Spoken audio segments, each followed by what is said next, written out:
तो जय हिंद साथियों, आशा है कि आप सब ठीक होंगे। आपका एकदम जो 19 अगस्त का जो दूसरे शिफ्ट है आपकी, उसका पेपर आया हुआ है। देख लीजिए, जीके प्लस जीएस दोनों की क्वेश्चन यहाँ पर बहुत ही सरल आपका पेपर आया था 19 अगस्त का सेकंड शिफ्ट का। यहाँ पर पीर पंजाल श्रेणी से होकर कौन सी नदी बहती है? पीर पंजाल से कहा क्या बोल रहा है? पीर पंजाल श्रेणी से होकर कौन सी नदी बहती है? तो चेनाब नदी बहती है आपकी। बिल्कुल साथियों, भनी आपका यहाँ पर पेपर आया हुआ है, मतलब जो क्वेश्चन आए वो है। अगला आपको जो पेपर अगली तारीख को रहेगा, किसी भी दिन ये पेपर दे सकता है, तो देखना बिल्कुल ना भूलिए, पूरा वॉच कीजिएगा। क्लियर है? एक ना एक दिन आपका ये पूरा पेपर आ जाएगा। अब या न मालूम किस तारीख को वो ये पूरा पेपर उठाकर परीक्षा हाल में धर दे। क्लियर साथियों? दूसरा प्रश्न रहने वाला है, राष्ट्र के राष्ट्र के मित्र के नाम से किसे जाना जाता है? मतलब जो राष्ट्र के मित्र के नाम से, हमें चिरंजीवी दास को क्या जाना जाता है? राष्ट्र के मित्र के नाम से जाना जाता है। क्लियर साथियों? आगे चर्चा करेंगे, how to avoid a climate disaster पुस्तक के लेखक कौन थे? बिल गेट्स थे। बिल गेट्स ने क्या किया था? How to avoid a climate disaster पुस्तक के लेखक कौन थे? Bill Gates. ठीक है साथियों, 4 ऑप्शन आपको दे रहेंगे, कंफ्यूज नहीं होना। आपको जिसको आपको करेक्ट लगे वहीं आपको टिक लगाना है। परीक्षा में कंफ्यूज नहीं होना, सरल ही आपका पेपर रहेगा। साहित्यिक अकादमी पुरस्कार हिंदी के लिए किसने दिया था? मतलब जो हिंदी के लिए पुरस्कार दिया था वो हमारा दिया था बद्री नारायण को। क्या किसको दिया गया था? बद्री नारायण को क्या दिया गया था? साहित्यिक अकादमी पुरस्कार दिया गया था। क्लियर है? आगे की ओर चर्चा करेंगे, सेवाल का स्टेट क्या कहलाता है? सेवाल का स्टेट, सेवाल का कहलाता है कोकोलॉजी। कोकोलॉजी क्या कहलाता है आपका? सेवाल का स्टेट कहलाता है। आगे चर्चा साथियों करेंगे, कवक के अध्ययन को क्या कहा जाता है? कवक के अध्ययन को आपको जो किया जाता है वो आपका क्या कहा जाता है? माइकोलॉजी। माइकोलॉजी को क्या कहा जाता है? कवक का अध्ययन कहा जाता है। किसको?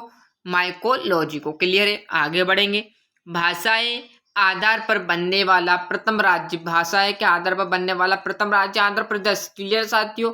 ऐसे आपके सरल सरल आएंगे, बस आपको 4 ऑप्शन देंगे, उसमें आपको कंफ्यूज नहीं होना। फिर बोल रहा हूँ, भाषाई आधार पर बनने वाला प्रथम राज्य कौन सा है? आंध्र प्रदेश है। भाषा वहां पर बन चुकी है। प्राचीन शहर उज्जैन किस नदी के तट पर है? बिल्कुल, ये तो हमें कन कन में सींच कर बसे हुए हैं, क्षिप्रा नदी। क्लियर है? ये तो बच्चे को याद है। क्लियर साथियों, ऐसे प्रश्न आएंगे पर घबराना नहीं है। फिर बोल रहा हूँ, दुनिया में सबसे बड़ा मुक्त साहित्य महोत्सव भारत में सालाना आयोजित किया जाता है। उत्तर है जयपुर साहित्य महोत्सव। क्लियर? क्या है उत्तर आपका? जयपुर साहित्य महोत्सव। क्लियर है? आगे की ओर चर्चा करेंगे, जल्दी जल्दी आपके क्वेश्चन देखते रहिए। जिस पहाड़ी पर क्षिप्रा नदी का उद्गम होता है वहां पहाड़ी कौन सी कहलाती? क्षिप्रा नदी का उद्गम होता है, ना कि क्षिप्रा नदी तो आपकी उज्जैन में। बट आपसे क्या पूछा गया? क्षिप्रा नदी का उद्गम पूछा। देख लीजिए यहाँ, क्षिप्रा नदी का उद्गम कौन सी पहाड़ी से होता है? तो आपकी यहाँ पर ककड़ी वर्दी पहाड़ी से आपका जो क्षिप्रा नदी है उज्जैन में, उसका उद्गम होता है। क्लियर है साथियों? यहाँ से आगे बढ़ेंगे, राज्यसभा के पदेन सभापति होते हैं। सभापति उप राष्ट्रपति। क्लियर है? आगे की ओर चर्चा करेंगे, नर्कोपोलिस नामक पुस्तक के लेखक कौन थे? क्या है? नर्कोपोलिस। नर्कोपोलिस के हैं जीत थाइस ने क्या किया था? नर्कोपोलिस नामक पुस्तक के लेखक कौन थे? जीत थाइल ने क्या किया था? नर्कोपोलिस नामक पुस्तक लिखी थी। क्लियर है? आगे देखेंगे, भारतीय स्टेट बैंक की स्थापना कब हुई थी? बिल्कुल एकदम यहाँ पर आया गया है आपका प्रश्न कि जो बैंक से रिलेटेड क्वेश्चन आ चुके हैं। भारत स्टेट बैंक की स्थापना किस मतलब कब हुई थी? 1 जुलाई 1995 में आपकी हुई थी। आपको कंफ्यूज नहीं, 4 ही ऑप्शन आपको इस तरह देगा कि आपको वहाँ कंफ्यूज करने की फुल कोशिश करेगा। आपको दे देगा 1 जुलाई 1996 या 56 दे देगा, या 1 मई 1995 दे सकता है। तो आपको राइट जो आंसर है वही लगाना। साथ ही फिर बोल रहा हूँ, कंफ्यूज की दुकान आपको मन में नहीं लाना है। गंगा नदी उत्तर प्रदेश के किस जिले से नहीं होकर गुजरती। अभी तो आपको मैं यहाँ पर आंसर बता रहा हूँ इसलिए आपको सरल लग रहा होगा, पर आपके पास यहीं पर आप 4 ऑप्शन दे दूँ ना तो आप कंफ्यूज जरूर होगे, मेरे को पता है, और इसी कारण होता है कि हमारा सिलेक्शन नहीं हो पाता है। तो गंगा नदी उत्तर प्रदेश के किस जिले में से होकर गुजरती है। तो हमारे लखनऊ जिले से कहाँ से उत्तर प्रदेश की जो गंगा नदी है वहां से होकर गुजरती। क्लियर है, आगे और चर्चा करेंगे।